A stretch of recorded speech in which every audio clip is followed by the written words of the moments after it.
Ate something bad because this morning he wasn't feeling very well.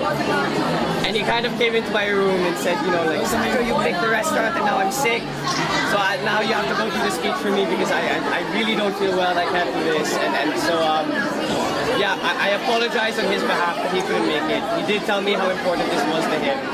I mean, I can see how important it is. And I'm sure if he was able to do so, he would have done it.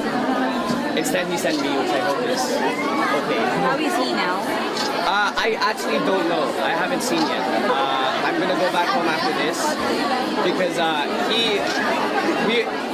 this event started late, and we were in such a hurry that he came into my room, said, "I'm sorry, you have to do this speech for me," and then I kind of just left. So I'm gonna go check on him now. Actually, once I get home. Was he rushed to the hospital? No, nothing like that. It's nothing serious. He just fell. I think it's food poisoning, to be honest. So he should be okay. How was the experience like for you, considering this is a very important, contentious issue?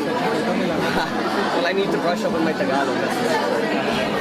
But it was definitely eye-opening, to say the least. I have never, or the last time I've only done that once before, and that was in 2010, I think. I was much younger then. But it was definitely an eye-opening experience to see, what my father experiences, what he goes through every day. It's definitely a lot harder than it looks, and I realize that now. That's something you yourself would like to do. Is it a life you'd like to live in the future? We'll see. Honestly, I actually answered a question inside earlier about that. When my dad was my age, he would say the same thing that he didn't know. Because there's so much that changes in your life that I can't really say what I'm going to do in the future.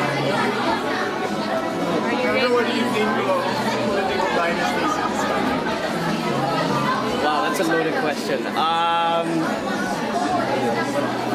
Well, honestly, my 2 cents, I live abroad, so I don't know. But I feel that obviously it's not just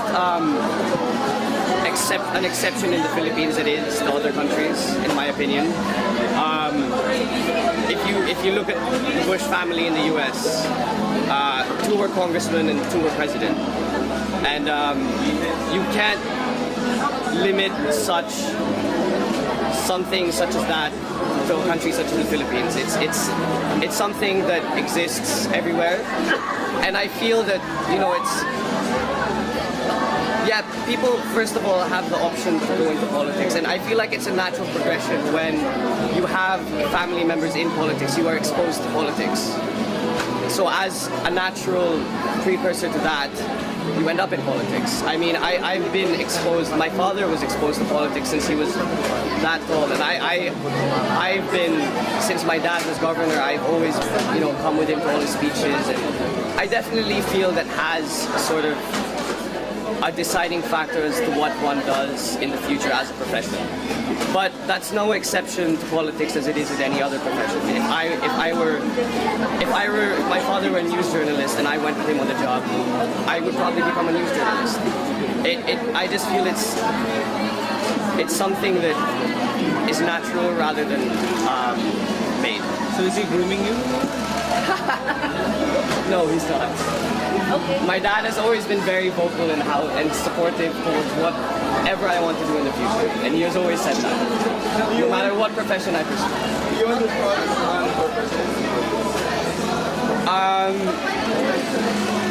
Obviously it's hard because I know that if he does, and if he does win, that completely means that my life will change.